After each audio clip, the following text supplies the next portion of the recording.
One of the main reasons for writing learning outcomes, if you don't have them as trainers or facilitators, you're not very well prepared.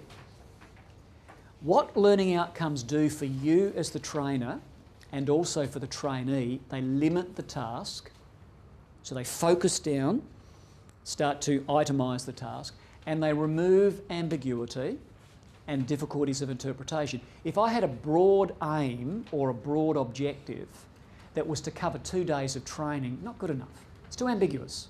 I might give you my broad aim, you know, at the end of this course, you're going to have the skills and the knowledge and the attitude to be able to plan, develop, and that's too broad. What do I have to do to get through? Give me the nitty-gritty stuff. So I start breaking it down, removing ambiguity and difficulties of interpretation. Make a cocktail in a 5-star restaurant with all equipment provided. That is free, pretty much, of ambiguity. You know what you have to nail. Now I'm going to teach you how to get there, then measure that you got there at the end. Another reason for learning outcomes is they provide direction for you. You're not left in the dark when I start my session. You know at the end of today what you've got to do. So they clearly convey their intent to others. So that means that whenever you do your sessions, 10 minutes, half an hour or 1 hour, you will not begin your sessions without showing us the outcomes you expect of us as an audience.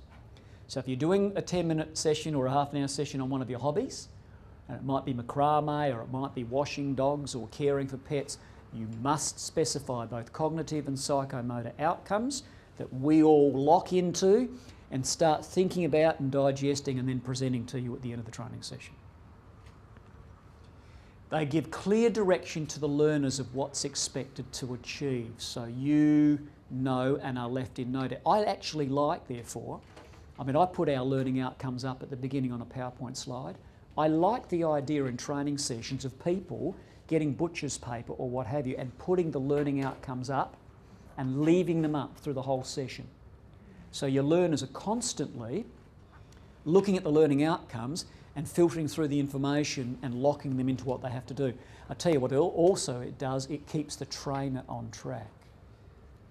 If they start dishing up stuff and they start wandering away from the learning outcomes, it therefore gives the opportunity for the trainer to say, is this anything to do with what we're supposed to be showing or describing at the end of the session? And I think this is an excellent item as to why you have learning outcomes. They provide a guide for constructing assessment instruments for evaluating your progress. So here's the structure. I show you the outcomes at the beginning, talk about them. Now when you come to do your sessions, this will take a bit of practice. I've seen people show learning outcomes. And what they do is they go, here's your outcomes, list, describe, explain, do, okay, got it, they turn it off and away they go. Whenever you show learning outcomes to your trainees, these are so important, you don't just read them and then flick the slide away. You read them, you roll them around, you explain them, you show why they're there, you talk about some of the content of them, you actually leave them there for sufficient time and give sufficient explanation about them to allow you to digest them and also appreciate how important they are.